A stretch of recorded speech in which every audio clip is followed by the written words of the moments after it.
Commander Riker's emotions are rather passionate. As in erotic? Very much so. They say resist is futile. That individual is out of style. It's a simulation, not a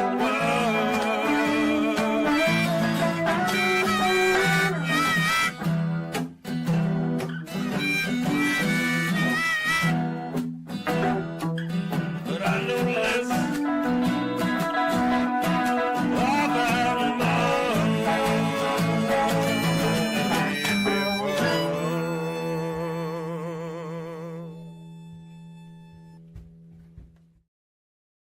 Hello and good evening and happy July 3rd, if that's a thing. Star Trek The Next Generation, Season 2, Episode 22, the finale, in fact, Shades of Grey. It's over, and it has been since July of 1989, but we're just getting started here in 2025 as we continue our mission to watch every episode of Star Trek The Next Generation, even this one, and talk all about it. We're just getting started here on Live Long and Podcast, streaming live on YouTube, Facebook, Twitch, or you might be listening as an audio version. And we got a great panel here to break down this episode. They say time is the fire in which we burn, or maybe it's clip shows. And tonight, we dine in hell as we roast this episode of Star Trek The Next Generation. Coming in first here from our nation's capital, picturesque, with the Canadian flag in the background, it's Adam Woodward. Dave, when you talk about time is the fire in which this episode was just long. Like I I couldn't believe how long it goes. It wasn't long, but I had to turn it up. I had to like speed it to 1.5 speed just to get through it a little bit. So we're going to talk all about it. Coming in next here, it's the man who always volunteers for the less popular episodes. It's co-founder of Live Long and Podcast, Jaemeel Robinson. Lend me your trash, and I will dine on its remains. Well, all right. We got a lot of it here. It's a lot of trash. And here's the man with the critical eye, who's, even when it's a good episode, he's like, but there could have been better special effects. So we'll see how he feels about this one. He's coming in here. It's the man with the mutton chops. It's Chris, the World Mind Murphy. I'm happy to be part of the most beautiful podcast in all of the galaxy to talk about, a few shades of gray, which I enjoy this episode. I don't know. It figures. It tracks, Chris. So we're going to break it all down here. Spoilers, of course, if you have not seen Star Trek The Next Generation, Shades of Grey. So in this episode, Commander Riker undergoes a medical treatment by Dr. Pulaski for an alien infection, and he must relive numerous past events. It is the only clip show in the history of Star Trek, Next Generation at least, kind of fueled by the writer's strike of 1988. And also they went over budget in this season too, and Paramount held them to staying within budget. So this was also done for budgetary reasons. This is the 48th episode overall, with a story by Morris Hurley, teleplay by Richard Manning and Hans Beimler, and directed by Rob Bowman. It came out in July 17th, 1989. So, and it was apparently watched by 9.8 million people at the time, if you can believe it, because there's not much on in the summer anyway. This was the year of the writer's strike, so maybe there was even less stuff going around, maybe less soap operas, who knows. So anyway, but it's considered to be one of the worst episodes. But Chris is saying he didn't mind it. Adam's saying it was a bit of a drag for him. It is the lowest IMDb rating of any episode. Well, I don't know. Code of Honor is also thrown out there as one of the worst episodes as well. It's rated one of the 5th worst Star Trek episodes. Just pure Star Trek. I don't know whether that was done, in the Discovery era, but we'll see. Yeah. Like, this is like, and as far as season finales go, like, we were kind of complaining a little bit about the season 1 finale, but this is nothing compared to that. Oh my God. I didn't even realize that. This is now that. Okay. Wow. Right. Yeah. So here we are. Most seasons are 26 episodes of Star Trek Next Generation. This one is the exception at 22. This is where they cut it off. And it's the final episode also of Dr. Pulaski.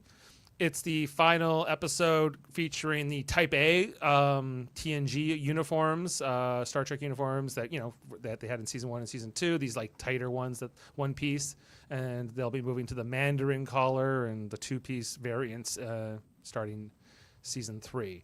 So it's kind of an end of an era here in some ways too. In TNG, there's and some would say into the better era, because season 3 onward it's going to become much more character driven in each episode versus some of the more plot driven episodes we got in these first 2 seasons, which we get to relive, in all its glory here as we kind of look back now. I saw some review that said like the writers, look back on it with some even more horror once they realized that like shows like Xena and Stargate had done much better clip shows, in their series than this. Not everyone's a fan of the format or rehashing old stuff, but for me, even as far as that format goes, this is a little lacking because there's just, I don't know. It's of course it's all Riker centric because it's all based on what his memories would be. So it's not even necessarily. I think they could have done a little more with it, though. Like, maybe because it was a writer's strike, they couldn't have done more. I just feel like it was a clip episode and there was nothing evolving for Riker. We didn't understand why he is the way he is. Like nothing. Well, okay, like let's try to find some positives if we can, and maybe anybody. It could be we get to see how Riker faces death in this episode. He wants to go out with some. There are some good points. I was thinking about it this morning. I do have some good things to say. There was a couple jokes I didn't mind, and at the end there with like, I'm Captain Picard. Oh, well, the Admiral and I were worried about you, and Data doesn't know he can't be promoted by Captain Picard to Admiral. I guess it's not that funny, but Jaemeel, I want to get your take on this. Okay. Is this overrated, underrated, somewhere in between? Well, even the worst Trek episode is underrated, I feel, in general. This episode, it's not a good episode. Let's be fair. It's not a good episode. But I felt like they didn't do themselves a service by kind of just skipping over a lot of the interesting pieces of what they introduced in this episode. So they're on this planet, right? And Riker's chilling. He's already been, stabbed. But anyone who came to the planet afterwards does not wear boots or any type of higher, soled shoe for protection, right? Right. Like, doesn't happen. I would have thought like, hey, we don't want more people having this similar situation. Doesn't come up whatsoever, right? The whole treatment seems to really jump there's no like, hey, I've been looking and maybe this is a solution. There's no debate over like I'm using this experimental type of procedure to try to negate the infection. Like there was no struggle in terms of even coming up to the solution. In a regular Star Trek episode, there would be some like we're investigating the situation and trying to figure out exactly how we're going to solve this problem. It's like, well, we have this solution. Let's try to see if it works. Oh, no, let's turn the knob this way. Turn the knob that way. That's what it felt like. It felt like that. And I thought that the characters, in terms of their performance, was all there, right? But they kind of just skipped a lot of the steps in terms of how they got there. Deanna, where was her? Like she was just reacting to what Riker was feeling. Right. Like we should have learned more about. Yeah, we should have learned more about her and how does she feel with Riker dying, right? How does she come to grips with that? And I know because the writer strike you mentioned, they're kind of clipped at the legs at the same time. It's the writer's strike and the fact that there was 2 episodes, Elementary Dear Data and Q Who, which ran over budget. Those 2 episodes earlier in the season. So Paramount said, you have this much money to spend for the season. Don't come back. Don't come back for more. So this is kind of their solution. Bake sale outside the Paramount lot, like, come on. I feel like what I mentioned in terms of elements that they could have included wasn't costing any money, right? It's a close up. It's a monologue from Deanna. Like, it's a conversation with Pulowski. Those elements, could have been included, and this would have been a fine episode. Sure, we would have got less clips. That wouldn't necessarily been a bad thing.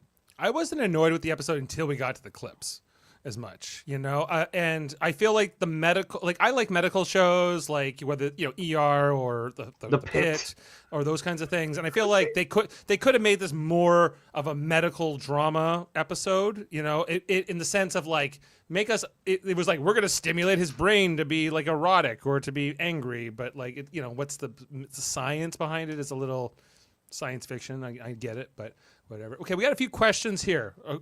I'll start with mine. Norman asking, which one is this episode worse, or is it These Are the Voyages from Star Trek Enterprise? And I would rather watch this than These Are the Voyages from Star Trek Enterprise any day, because I've explained my problems with that episode, and it ruins the Pegasus, the Pegasus, for me. So it's it's a double whammy in that way. Adam, you have a question here from Sam. Where are you?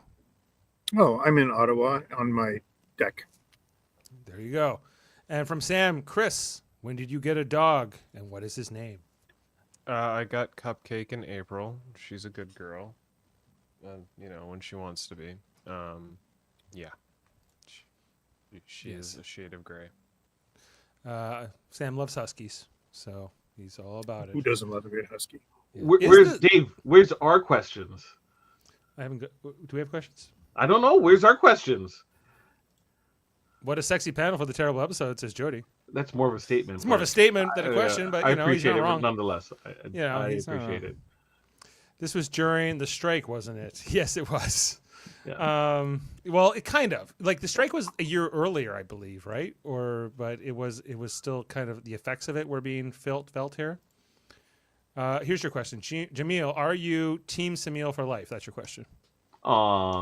Sam, we had the best of times. We had the worst of times, but I still appreciate those times nonetheless.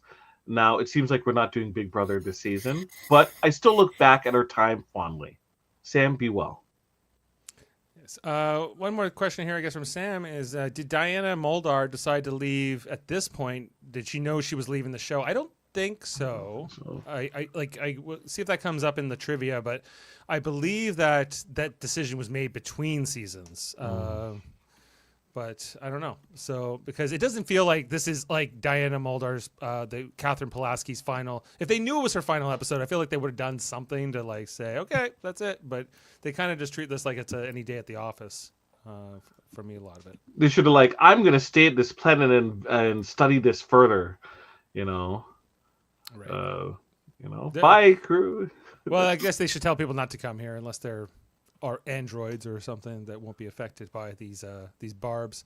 But okay, well, going up on that same thing, doesn't it feel like there's like a second part missing where they go back and kind of investigate the parasite or whatever because there must be something else there possibly, right? Or Well, we know that there are no living animals within 50 kilometers of this swamp. Why did they beam into a swamp specifically? I don't know, but they did. Were they looking for something? It was like a brand new planet they had never been to, so it was kind of, I think it was like we went to Florida in the Everglades, right? Yes. And we met Florida Man. That's it. Planet Earth we're no longer going to deal with planet Earth. Right. Well, sometimes it pays to stay at home. Norman says if they knew she was leaving, they couldn't have changed the order and left her on the genetic kids planet. Yeah, I guess so. Yes, they could have done that too. Team Shades of Grey or Team Sub Rosa? I'm Team Sub Rosa. Sub Rosa. Nocturnal, and I will be forever. Sub Rosa. Sub Rosa. Murph? Sub Rosa is better than this, but Murph? this is better than These Are the Voyages. Sub Rosa or this Shades of Grey? I forget what Sub Rosa's about. That's the one with Crusher and the space candle and the ghost that she's banging on the side. Oh. Honestly, this one's better than Sub Rosa. Oh, Space Ghost. Team Shades of Grey, right there. Okay, so I didn't really, voice the reasons why I like this episode. Go ahead. Like you said, Dave, earlier, this episode's really good up until the point when they start doing the flashbacks and sort of cheaping out on the script. Like the premise of them being on a strange planet, them being attacked, or specifically Riker being attacked by Fauna and affected with something, like there wasn't enough of that throughout the series, I found, and I enjoyed that setup, and he had to deal with it medically, and also it seemed like there was a lot of agency in Pulaski's character. There seemed like she had a lot of lines through this episode, more than previous episodes. Mm-hmm. Well, she was in this series a lot. Yeah, she was, but it just felt like a lot of her scenes were just one-off scenes, maybe aside from the occasional episode where she might have had a bit more, but I don't know. For this one, it just felt like there was a bit more Pulaski than, other episodes. And, the cutscenes were the best hits of Riker, every girl he smooched, every tussle he's had, every, it was all of his best hits. Him flirting with, Guinan and stuff like that. So there was nothing... I never felt like it was a drag. As far as season finales go, Jodie's right. It is the worst season finale of all the series, of all the Star Treks. It's a terrible season finale. You don't have... in any show, you don't season finale a show with a clip show, of all things. Right. Unless all the clips are of stuff you've never seen in any of the seasons... And it's just I think Community did something like that. So did Clerks, the animated series. In the second episode, did a clip show, and it had sequences that weren't in any of the episodes as well. Yeah. If you're going to play it off their that second way, episode, their second episode was great. Remember the first episode of the show? Well, actually, the first episode that aired was the clip show episode, I think. Well, there you go. Yeah, okay. I don't disagree with you, Chris. I think that there's some moments I like. There's a lot of it that I felt dragged, especially the clip parts, because I was like, I've seen this all, especially recently. Because we've been doing this podcast and we've been going through these episodes. If you're a Riker fan, hey, it's not like you're not getting bad Riker moments per se. But I agree that it's lackluster. Now, next season, the end of next season is Best of Both Worlds, which will change the model for Star Trek moving forward, basically. All season finales pretty much are going to be like cliffhanger season finales or two-parters after. But this is the exception. The previous season was the neutral zone in the end of season 1, where we got that, they thought out those people from the 90s or whatever, and they were meeting up with the Romulans. At least that confrontation with the Romulans was pretty epic and pretty fun, and we got to see that Warbird, and you had Marco Limo playing the Romulan commander. There was a lot of good moments, even if you don't like those the sub story or the side story with those human refugees they find in that one as well. But this belongs in the middle of the season, probably, if you're going to have this show at all in the mix, right? So, but it was a different time. I think it really, for me, highlights how immature the character Riker was in season 1 and 2, because it brings, to your point, all the highlights of he really matured as a character in season 3 and towards the end. I thought it was interesting that they didn't include any of the stuff with his dad in this clip show, because that was from the Icarus factor, because there was definitely negative emotions and him fighting his dad, Embo Jitsu style and whatever, but none of that was included here. I guess maybe that was too ambiguous of a memory, because he would look back on it more favorably than how it was presented. So they want to avoid any type of ambiguous type of story thing. You can look at this, he's scared. You can look at this, he's horny. You can look at this, he's happy. They want to make it as simple and clear cut as possible. Yeah. Well, fair enough. Okay. He's wrestling with his dad. He's conflicted. Why is he slightly aroused? Is what we learned. Yeah, I don't think Troy was impressed with his arousals. None of them involved her, so. I think in retrospective, like, yes, this episode, especially now where you're in the day and age where you can watch all the episodes back to back to back to back and everything's fresh in your mind, it's like, yeah, this episode's extra bad. But if you think about it at the time when this was released, and you're on like a weekly schedule with the show, and if you're lucky, you might catch some reruns if they air. You get to catch this episode, you get to replay all these scenes that you probably haven't watched in months. Yeah, well, I watched it. Yeah. No, not yet. I watched this live, and I can, this was like, meh. Is it like that's the problem with these 26 season episodes or 26 episode seasons? Is there's the bad episodes, and you're gonna get them. But you're right, Dave. This belonged in the middle. It didn't belong at the freaking end. Definitely, yeah. So, but maybe I don't know how much that's going to factor into how we analyze this episode. But let's jump in, right? Oh, wait, just before we start, one last question. Sure. With how modern television is today, and everyone claiming they want 26 episode seasons, right? What would be the reaction if, like today, right? We have a show, and the last episode of the show is a clip show like this, right? People would scream bloody murder.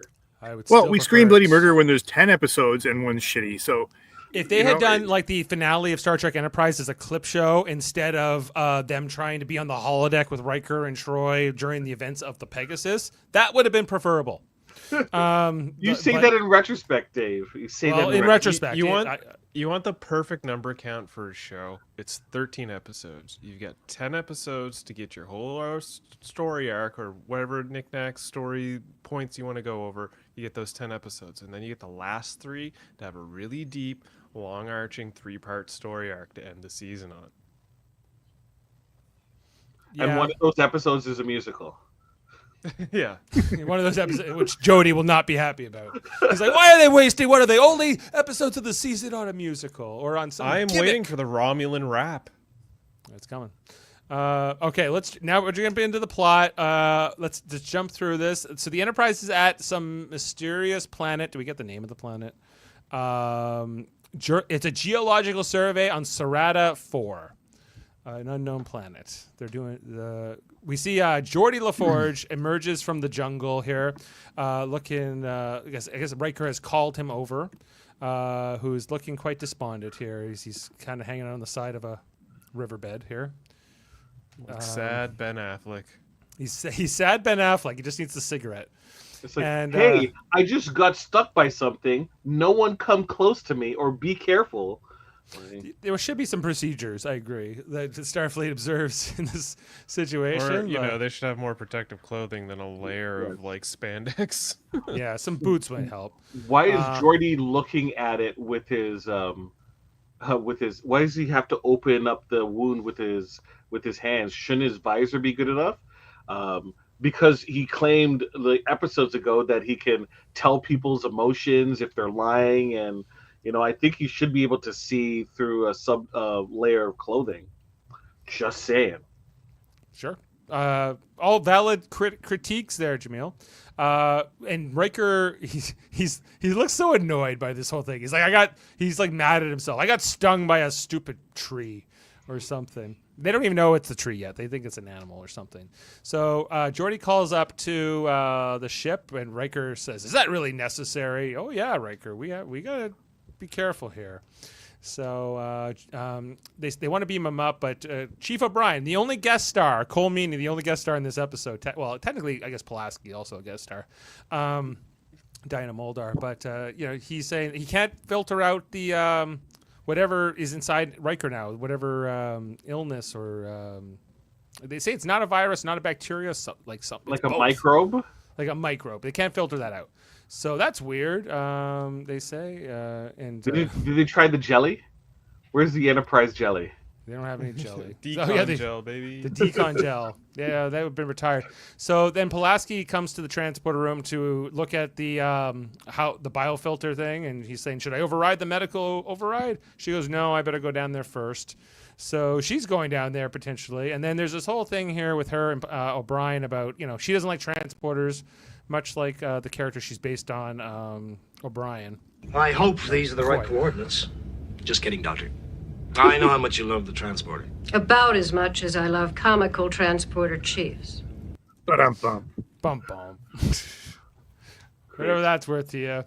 Of course, we're establishing a great rapport here between Pulaski and O'Brien that is going to carry on for seasons to come. So get ready, everybody. As she beams down to the planet, right next to those vines that could sting her too, just for the record. Well, she has a cold heart, so that's why they didn't. Yeah, it's not looking for her. She does an examination here. The tricorder decides she's willing to beam him up now and override the biofilter warnings, and they get him up to the ship. Then he says, as he's on the bio bed, "My whole leg just went numb." And I think that is the hold on. This is the strangest feeling. My whole leg just went dead. And what now? Dun, dun, dun, dun. Was Okay, amputation never an option? They never talk about it. This is a great start. Like right now, this is shades of original series. Remember how many times they got sick? Somebody's getting sick. Right. So this is good. This is a great start. The teaser's fine, I think. It's like I said, it's not really until he gets he goes unconscious and they stick those things in his head that it kind of, for me, gets a little tedious. I agree. I totally agree with you. Yeah. Okay, so Shades of Grey. I believe we get a medical log from the doctor to start off the episode as she's talking about Commander Riker's infection. Riker comes down to see, or Picard comes down to see Riker, and they talk about these things happen. Sometimes you get stung with a weird thing on a planet. We don't like when it happens, but it's part of the being part of Starfleet, I guess. Weirdest part of the job. We still can't get him a private room, No, it's public. So during this scene, though, did you guys think, why don't you just cut the leg off? You can put in a prosthetic. That's what Jaemeel wants to do. He wants to cut the leg off right now. Yes, that's nice. Well, because it's attached to his nervous system, so maybe that might not do it all, right? They didn't even talk about it, Dave, and this is where the episode fails. There's not enough dialogue, I guess, that could options. If they had spent more time on dialogue and less on looking back on clips, I think that maybe they could have made a little bit more of it. And that's where the meat and potatoes is, Adam. Absolutely, I was mentioning it before. Yeah. If there was like a struggle in terms of trying to figure out what this is, how to treat it, failing, and then finally coming upon a solution, like every original series, medical type of episode. We would have had a fine, low-budget episode that is a great character study for Pulaski, right? And we were robbed of it. Yeah, we see. Yeah, that's true. Valid. I think that, so we see here Riker is got this, I don't know, in this medical scan, he's got like this little green infection that's attached, and it's embedded in his nervous system. That's why they can't be, like the transporter can't filter it out. So if the transporter can't filter it out, I don't know if amputation is going to work either. But I just thought of Walking Dead. Get rid of the infection before it spreads. They also mentioned this is on his sciatic nerve, and as somebody who suffers from sciatica, that can be not fun. Sciatica.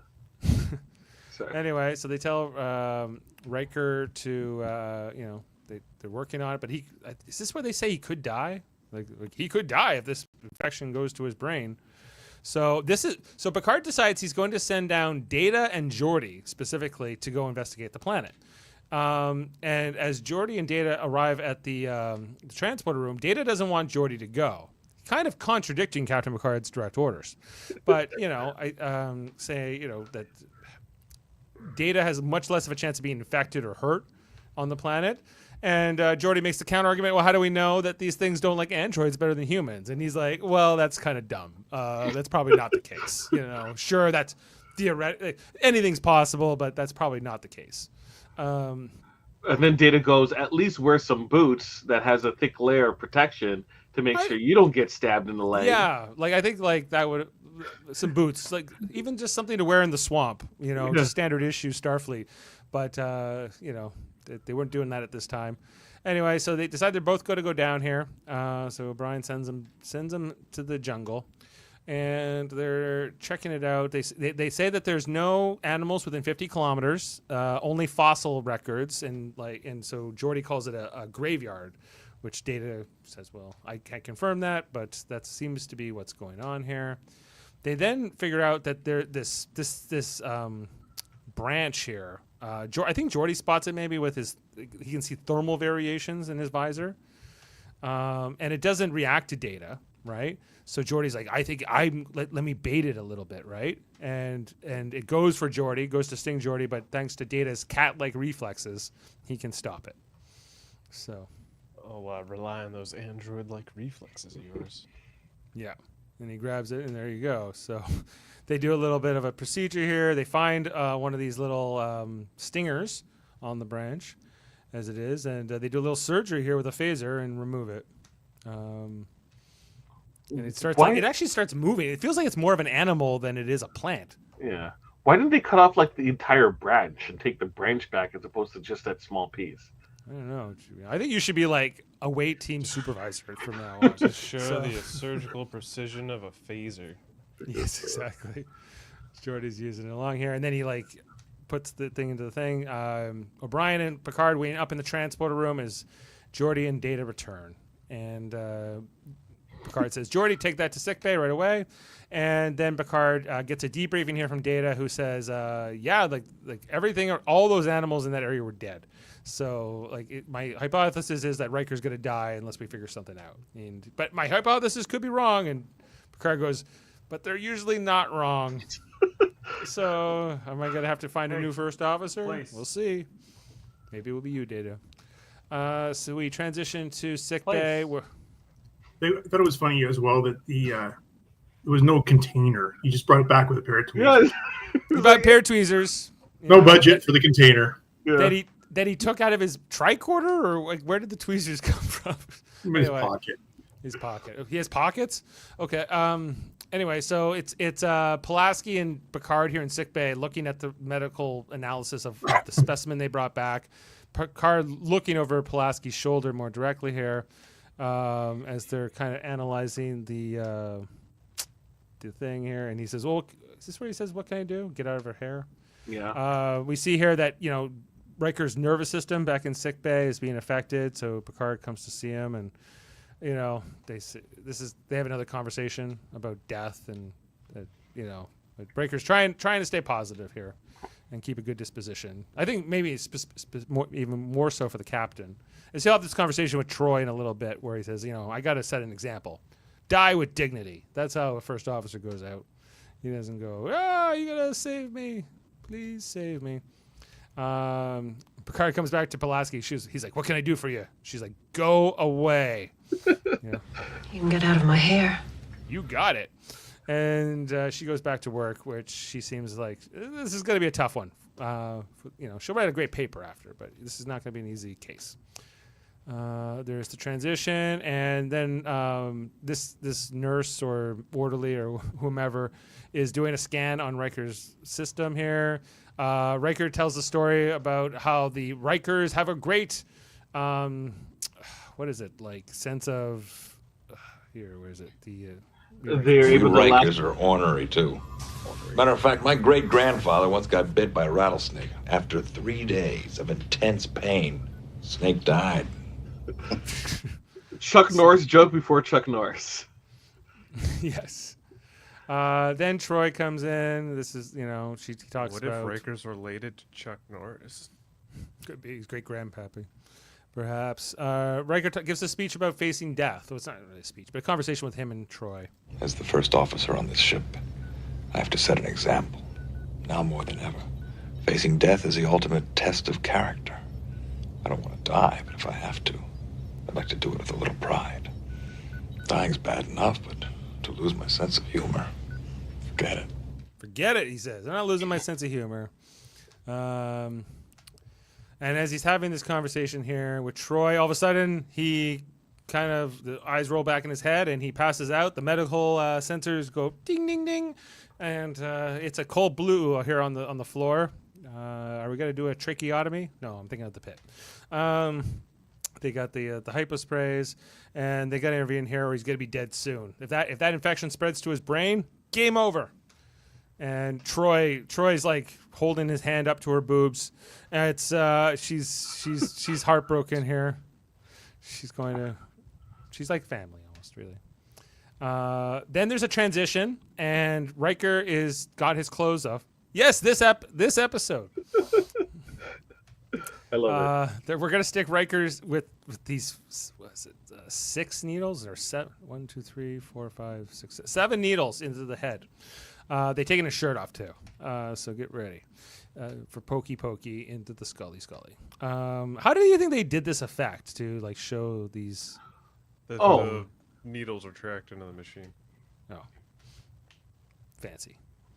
So they put it in here. You can see the layers there in that last image. Right next to the temple there's like a little layer. Right, and it's like it's contracting in. Yeah. They didn't have the money. They didn't have special effects for this. They couldn't afford cooler looking needles. But it is quite a thing, yeah. They put him into his head. Oh no! Anyway. Troy really sells it with the looks. You know. I don't know, like, it's an empath. Are we led to believe she's feeling what Riker's feeling? His discomfort? His discomfort? Can he feel those things going into his brain? And can she feel that as an empath?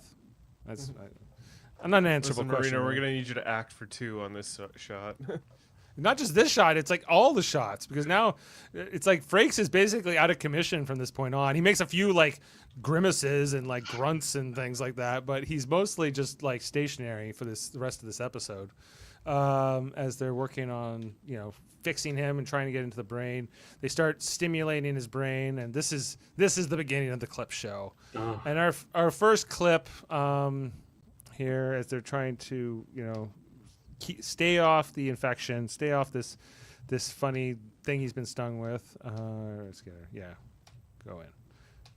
And the first clip is the episode. Is this Last Outpost with the Ferengi?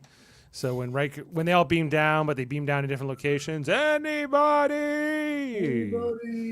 Ricola. We then transition back. Troy feeling. They could have made all this clip stuff, like all these having to jump between clips. They could have bridged them some way by having him do some sort of self-conscious journey between all of them and find the connected dots to get out of whatever he's in. They could have done that. Like he was traveling in his own mind, so they force it so it looks like he's walking in a particular direction, or... Yeah, like they could just like film scenes in between. It's like, okay, cool, now... You're like, it's like they'll play the scene normally, and then there's like an additional scene where he gets distracted or he sees something that wasn't quite there before, and then he investigates, and all of a sudden he's in a new memory, and they play a whole different scene, and then, daisy chain it on until you get to your resolution. So like using deleted scenes and such, and or outtakes, or just film that extra if you know you're gonna. Well, they didn't know while they're doing the season that they were gonna go over budget. They just happen to go over budget, so... Yeah, but like, if there was a bit more foresight into it, they could have, made the necessity of the flashbacks a little more pertinent than just, Yeah, I also feel like there was a certain degree here of like, we just need to get one episode left done in the season. We don't care how bad it is, it seems, or how good it is. And I think we've all, we said it's kind of a mixed bag. I think they're kind of trying, but they're also maybe they're phoning it in and saying this is like, this is due at the end of the Friday before a long weekend, and it's not necessarily going to be priority. That's just fresh in mind for me. Anyway, back to the holodeck, the clip show, the memories, the dreams. Here's the scene from the Encounter at Farpoint pilot when Riker was on the holodeck meeting Data. They use a lot of this clip. Even him going across the stones, and like, you know, they could have kept this more condensed, concise. Yeah, the whistling with Data and all that. You know, They it's did a better Marvelous. marvelous. How do you humans do that? A little bit of difference in Brent Spiner's makeup from that first season too. You kind of notice a little bit more. So Yeah, young. it was more shine, and his contacts were brighter. Yeah, and he looks a little more human almost. Yeah. There's it's the lip coloring. He's got too much pink in his lips as opposed to like when he does for the rest of the show. Yeah. So That's how you do a pilot, though. Pilot, you That's how test you do a things pilot. out. And then we transition to the scene here with Riker and Guinan from the name of this episode. It doesn't matter. This scene, you keep the whole thing. You don't cut the scene until the Shut Up Wesley. Yeah, tell me about Shut my Up, Kid. eyes. Yeah. Shut up, kid. And yeah, this was the one. Oh, this was where Wesley was trying to get the date. Wasn't it the Dauphin? Yes. Yeah. And when we reviewed that episode, we're like, this is the best scene in the whole episode. This is the best part of the whole episode. This, you know, the Whoopi Goldberg and Jonathan Frakes, and Will Wheaton present as well. But yeah, like it was nice to that's a nice moment to include in the episode if you're going to do a clip show. But yeah, anyway, shut up, kid. This was the episode where Riker. I guess this is from the Icarus Factor, where Riker was going to leave the ship and become a captain, and Troy was so sad he was leaving, and you know, she's heartbroken. He's sad too. Right. So as we come out of this, you know, Troy then describes, oh well, he's feeling feelings of like friendship and connection and all of those things, you know. But I think we find out soon that positive emotion, or no, it's after the erotic segment. We're gonna figure out positive emotion's bad. But right now they don't know that part. So they're like, let's stimulate it some more. Let's get him horny. Let's get some naked people in here, right? So we go. This is from Justice. The Edo. I feel like there was. Like when we watched this episode, I feel like there was a couple moments here that they probably cut out of the episode that got put in here. Like just, you know, more like half naked people just kind of massaging each other and going around scantily clad. Fellas too. You know, What an episode. Yeah. what an episode. Wouldn't you have liked it if they had like mundane, like clips of like him shaking people's hands or like rubbing Worf's back, and it's like, this is the erotic section, and it's like, wait, what is this telling us about Riker? And those spices it up a little bit. That would have been unexpected, but not unwelcome. Yes. And remember this outfit? This guy never quite owned it. I bet you that guy remembers that outfit. Oh, I'm sure he does. How could he forget? What outfit did you Real take from budgie the smugglers. sets? Yeah, it didn't really work for me. It's like a diaper with like It's straps. reverse. It's like it's backwards. Yeah. It looks like it's backwards. Yeah, where he was all flirty with Tasha Yar in that episode. This one with Worf, as she was. Then we go to the Minuet episode. I cannot take Minuet. What's wrong with Minuet? Look at her. She's a babe. She's not a babe. Hot or not, Chris, on Minuet? She reminds me of like Catwoman from the Batman series of the 70s. Like Which one? Like Julie Newmar? Julie Newmar. Yeah, definitely not Eartha Kitt. She reminds me of like Ali Sheedy in Breakfast Club, but like heavier makeup and like 20 years older. It's Elizabeth McCormick from Law and Order, everyone. Dun dun. So this episode bugged the crap out of me. Like, why Riker fell for this? Like, anyway, I hate that episode. I hate so perfection. We've all tried a fleshlight once in our life, Adam. Oh, I haven't. I know what they are. So Murphy, that's what you know on Dave's birthday, you know. Which is fine, Chris, except for the fact that Picard's with him during like half of it. And, like, it's just weird. Hey, somebody's gonna sit in the cuck chair. Somebody does. Anyway, we come out of this whole clip show segment, and Troy is feeling the horniness, the arousal here from Riker. He's very aroused, as I played at the top of the episode. Commander Riker's emotions are rather passionate. As in erotic? Very much so. Very much so. We're back in here. He's dancing with Minuet, kissing Minuet, driving Adam crazy. Why is he falling for this woman when he could have this one on Angel One? The leader of this this matriarchal society, one of his other flings in the first 2 seasons. Will you still respect me in the morning? His best hits. They left out the 2 Klingon women where he's like one or both, but that could have made it the cut here. And then was her name Fiona? This character, the Irish one. Yeah, I think so. From Up the Long Ladder. Another Jaemeel review classic. I love it. It's just a virgin killer sweater.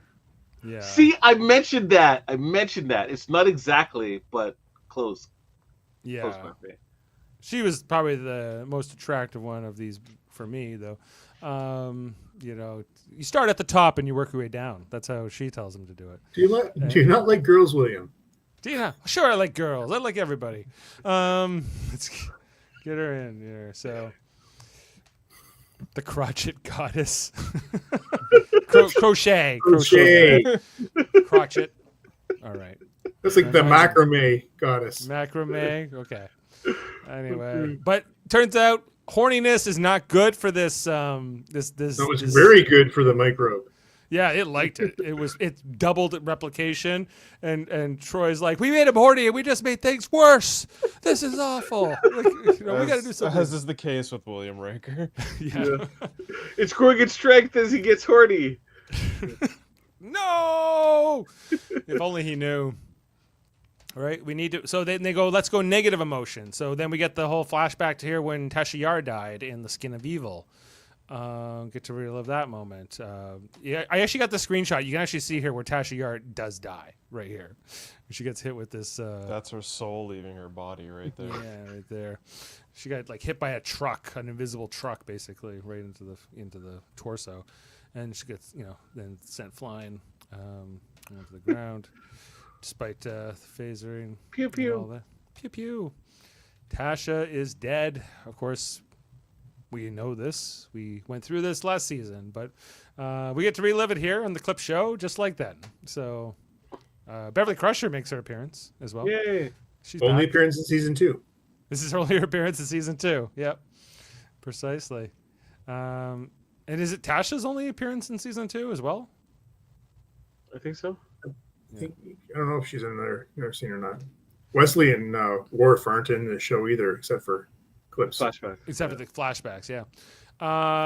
We go to the first episode of season 2, the one where the child, dies. Ian Andrew Troy, and this was more emotional. There's so many bad episodes featured here. That's why we go through the process, Adam, to rate the episodes. Yes. Go through them. There's some of them are gonna be bad.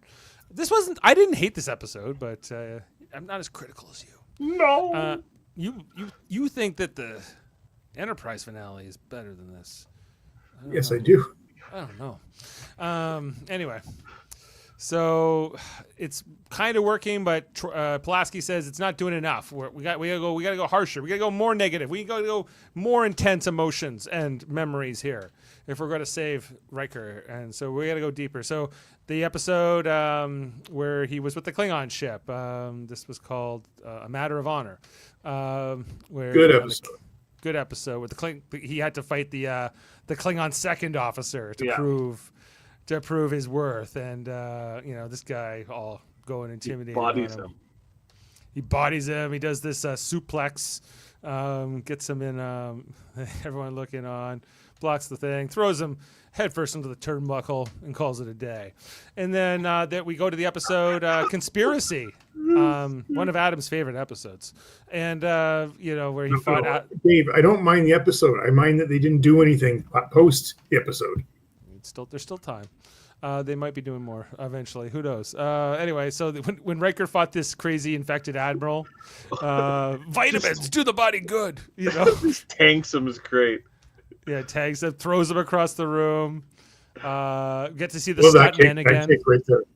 That kick, you know, because I don't have a lot of great shots of the stuntmen, but it's clearly stuntmen as they're kind of going around the room.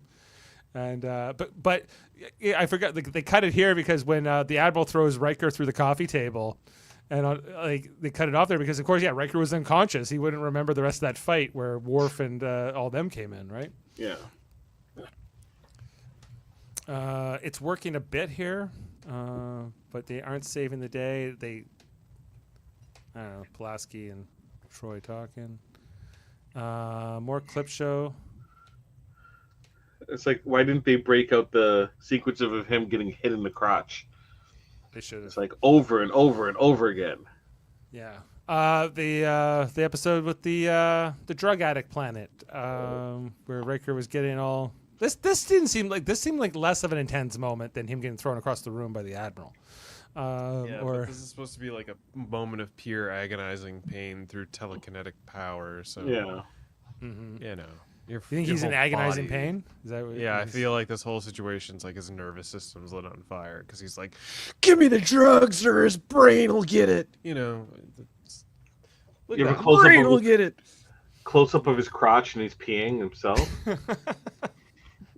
That would have done more for it, yeah. Then we got that whole flashback when he was fighting the Ferengi in the last outpost, and they were shooting him with Fighting. energy whips.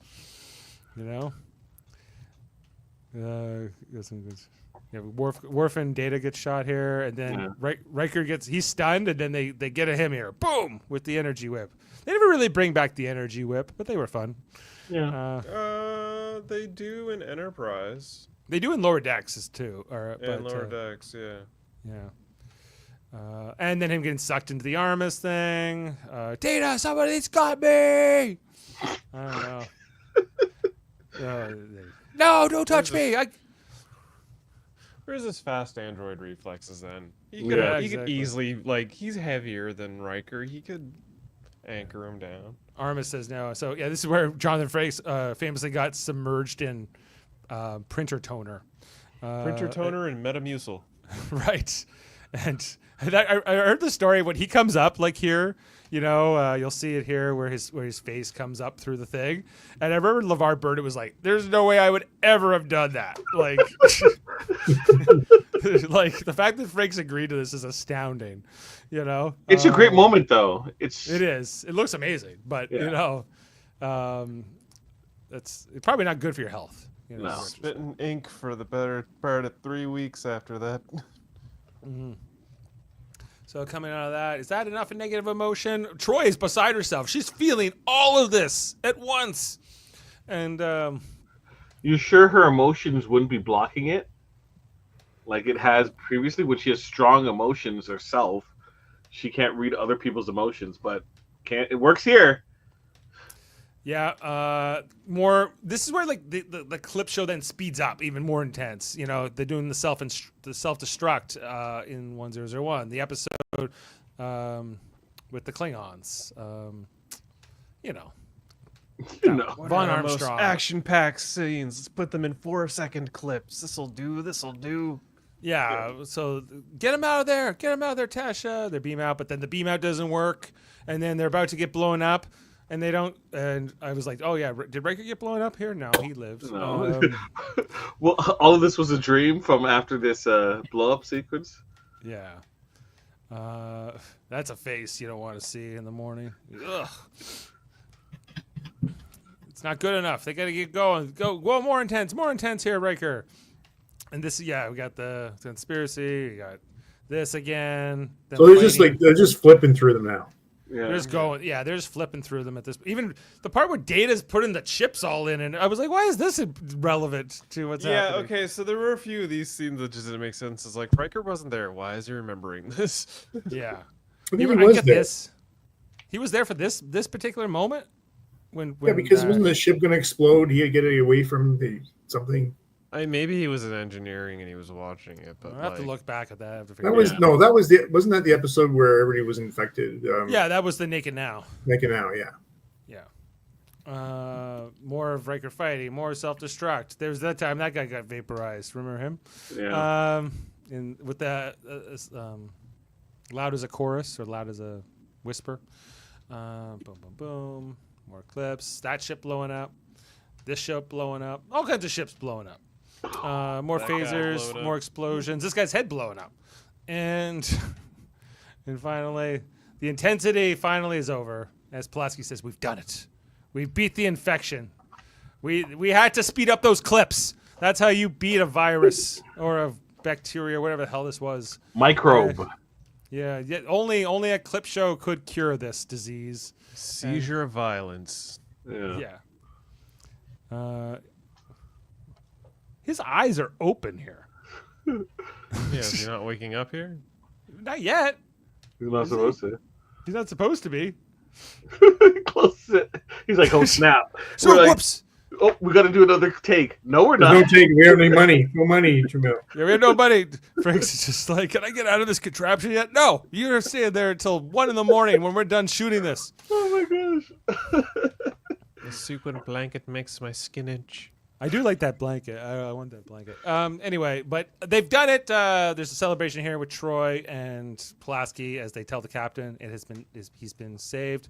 They pull the needles out of his head, and he wakes up on purpose this time, and he looks over. You won't believe the dream I was having. So, Yeah. should Riker have had an erection during the erotic sequence? If we go for realism, yes. Or during the danger, he has a bigger erection? Look, from beginning to end, all of his memories were just explosions. Yes, they were. You wouldn't believe the dream we were having. You wouldn't believe the dreams I was having. Yes, we would. Ha ha. And he wants to get up. He feels fine, but Pulaski wants to do more tests. And then Data and Picard show up. They go, well, we got to make sure your brain was probably pretty little scrambled there. Let's do some baselines. He goes, do you know who you are? He goes, I'm Captain Picard of the USS Enterprise. Oh, well, me and the Admiral here, we're so worried about you. And Data then goes, you can't promote me to Admiral Captain. Plus, he's not Captain Picard. He's Riker. Yeah. You know, ha ha ha ha. That's the end joke. That's how we end a season, guys. Once again, I got some good ones this season. Yeah, Jody says the best thing about this episode is no new Worf scenes. Yep. Sam is saying 0. Okay. Sam, I'm not giving it a 0.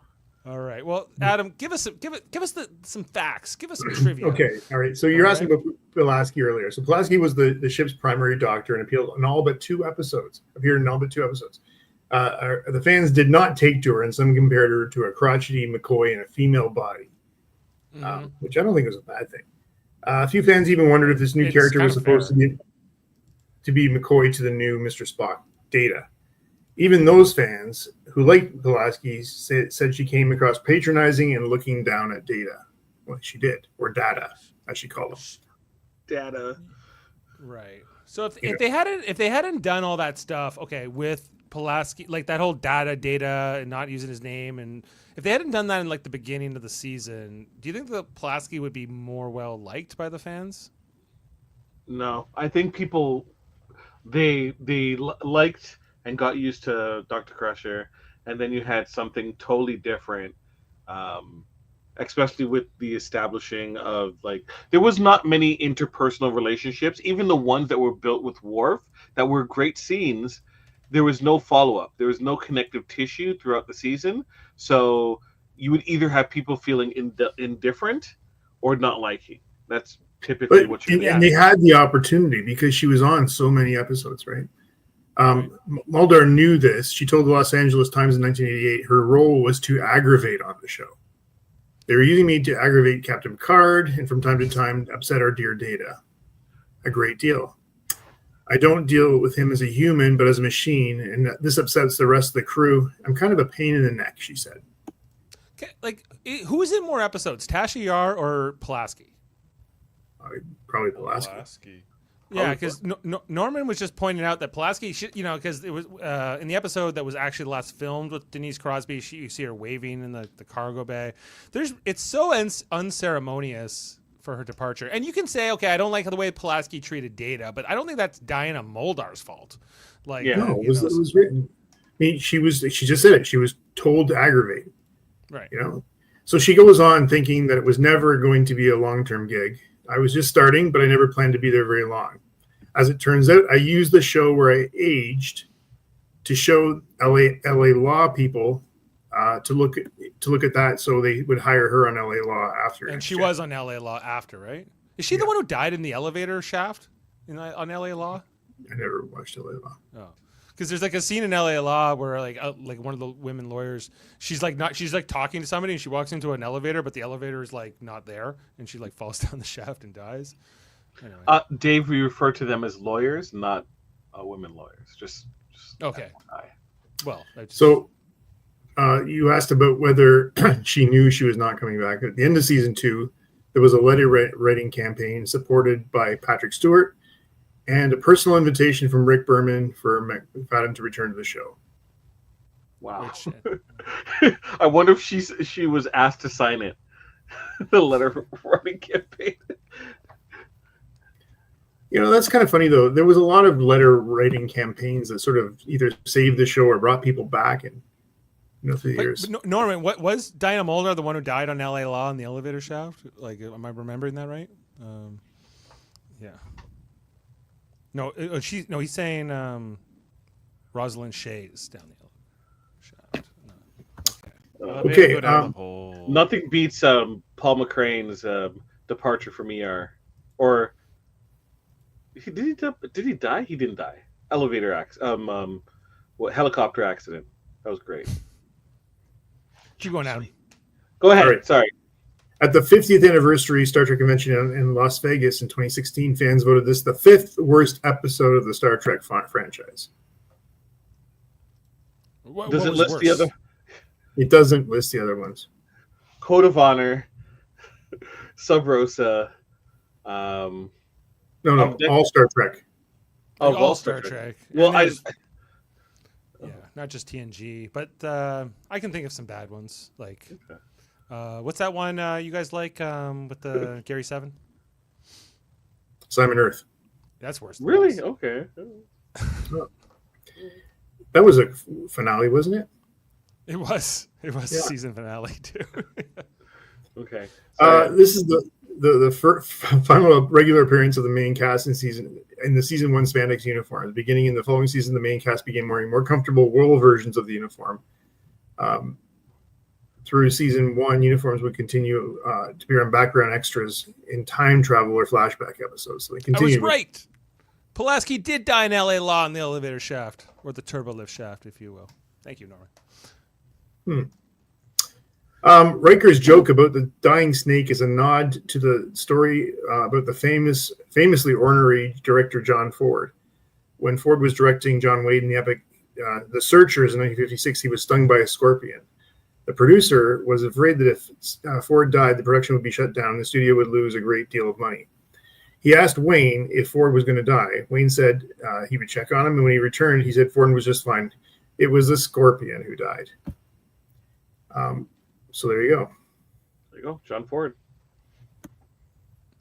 Merritt Buttrick, whose appearance to John in the archive footage from Symbiosis, he was the guy that drug. Yeah, hold it like the. Yeah. He actually died of AIDS in March 1989, 4 months before this episode was there, at the age of 29. He was the first Star Trek Next Gen guest to die. Yeah, he had also played Kirk's son in Wrath of Khan and. Oh, was that him? Spock. Yeah. David? Yeah. Oh, okay. Yeah, David Marcus. Oh, yeah. I just learned something. Rest in peace. And I'll leave it here. This is the last episode to have the Gulf and Western byline on the Paramount logo before it was rebranded as Paramount Communications. Oh, okay. So fun. All right, let's get into the ratings, everybody.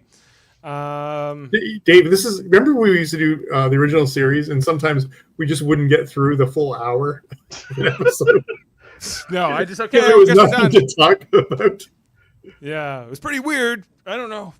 Okay, well, I'll go first here for we rate. Jody has already given us his rating at 0. I'm going a little higher than that tonight. Sam and Jody are both zeros. I don't like the episode, but there's a couple moments I enjoyed, so I'm gonna go 4.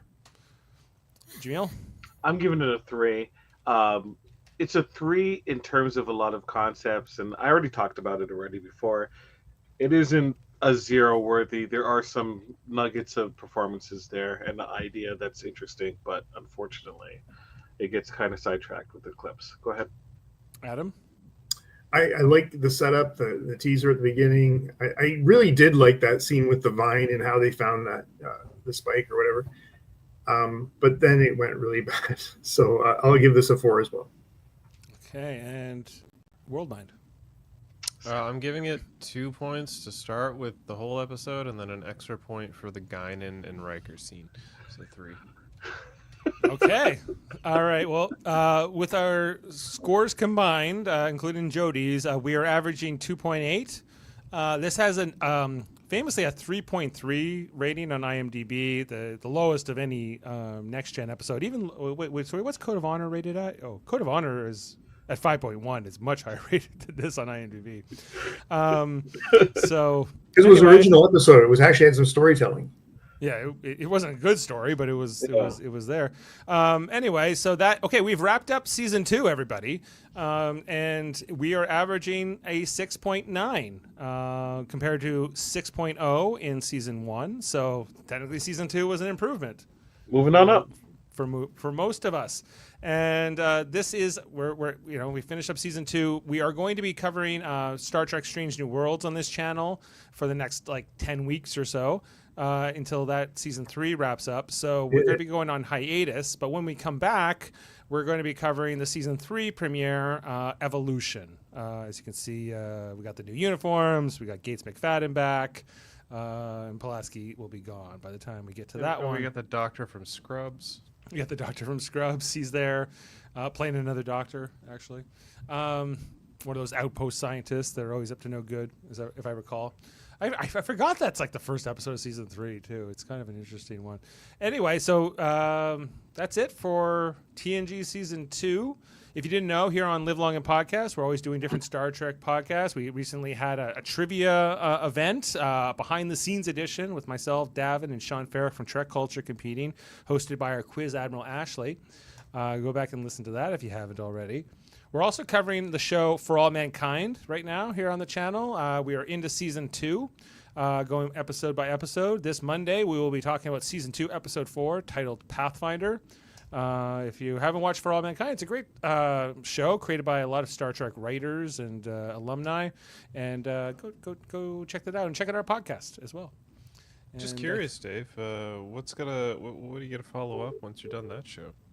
Well, we've talked about Adam's advocated for Battlestar. I would love to get people on to Babylon 5, but I feel like this could be a tough one. Murphy, do you have a suggestion?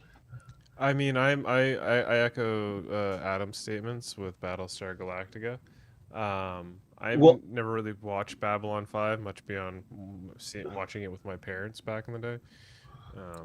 Well, if I'm going to give a suggestion, I won't do it on my behalf. I'll do it on Davin's behalf and suggest Farscape. I do Farscape. Farscape's a good one. Yeah. How many episodes? There's 5 seasons of Farscape. Plus the movies? Yeah. Is each season 26 episodes? 20-ish, maybe. So maybe 100 episodes overall? Let me see. Let me look this up. That's not my suggestion. I know Davin will want to talk about it. I would be my suggestion as well. I mean, I don't know really anything about it, but it's great. Yeah, 22 episodes, 4 seasons, and then a miniseries with 2 episodes. So that's the movie. So basically 22 episodes, 4 seasons. So I mean, that's at least a good 2.5 years of content. How many episodes? Sorry? 22 episodes of seasons. So it's almost like it would take us 2.5 years to do that. So we can't not do Battlestar for 2 more or how many more years? Because how many Next Gen is going to take us? How many years? We have another 2 probably after this. Good 2.5. right? It's 7 seasons. 7 seasons of I mean, commitment, you know. So You can do next gen and this like you're doing with the man. Yeah. you could, yeah. It's Like like, eventually, Adam, I don't think Starfleet Academy is going to be that many episodes to prevent us from, Doing cracking. both. No, but Yeah. I like personally, I would prefer to do Battlestar before Farscape, just because I love Battlestar. Yeah, you know, Battlestar is probably much better than Farscape, but you know, Farscape's I don't know what I'm good in its missing, but uniqueness. I would also like to do Battlestar. I just wanted to throw that out there for Davin. So the other show I've thought about doing, the other series created by Gene Roddenberry, Earth Final Conflict. yes, yeah, okay, I would be down for that. Dion, right? I've heard good things about The Expanse. I don't know. Yeah. I'll never get It's into just it. a slow start. I could Can't like get my brother Rich, my other brother. He always goes on about The Expanse. I'm like, I can't get past the first season. Like, you know, it tends. It's to, like Parks and Rec. You just got to push through. I guess so. Battlestar had 74 episodes. So we can get through that a lot quicker. That was kind of like when we did the Orville, right? Wait, we If were we able to do get through that. Battlestar, are we going to do Caprica too? You got to do Caprica. You got to do Yeah. Blood and Chrome. You got to do them all. Okay, I'm just saying. I'm just saying. Yeah, I didn't really watch Caprica, so that would be interesting. Okay, well, Jody, that's Sliders. Sliders was good for like the first. Sliders is Oh, great. come on. only in the beginning, and then Only it in the goes really beginning. bad. I watched But at if the we do very end. Sliders, then you got to do Quantum Leap. Right. The Quantum Leap would be fun too, you know. But so there's a lot of different shows that, like, you know, the more they're connected to Star Trek or feeling Star Trek adjacent, the better, I think. But Well, Jerry O'Connell is a Star Trek alumni. he is. He was on Sliders before he was on Lower Decks and all that. Well, True. Ronald D. Moore, Battlestar. Ronald Yeah, D. Moore, yeah. Ronald D. Moore, Okay. yeah. Well, great discussion, everybody. We're gonna wrap it up here tonight, and I guess we won't be on next week because it's not till July 17th that Strange New Worlds season 3 is starting up. Actually, I'm going to be in Nova Scotia that night, so Davin's gonna host the premiere for this season. So, so Is Jody's gonna show up? maybe, yeah, maybe it'll be Davin and Jody. I mean, I'll probably be there. I'm definitely there. Look out for that and soon. And thanks to the whole panel. Make sure to check out all the great stuff in the United Federation of Podcasts. And until next time, of course I know who I am. Don't you? Of course I know who I am. I'm Captain Jean-Luc Picard of the USS Enterprise. I'm delighted that you're feeling better, Captain. The Admiral and I were worried about you. Captain, I do not believe you have the authority to promote me to the rank of Admiral. See you next time, everyone. Good night.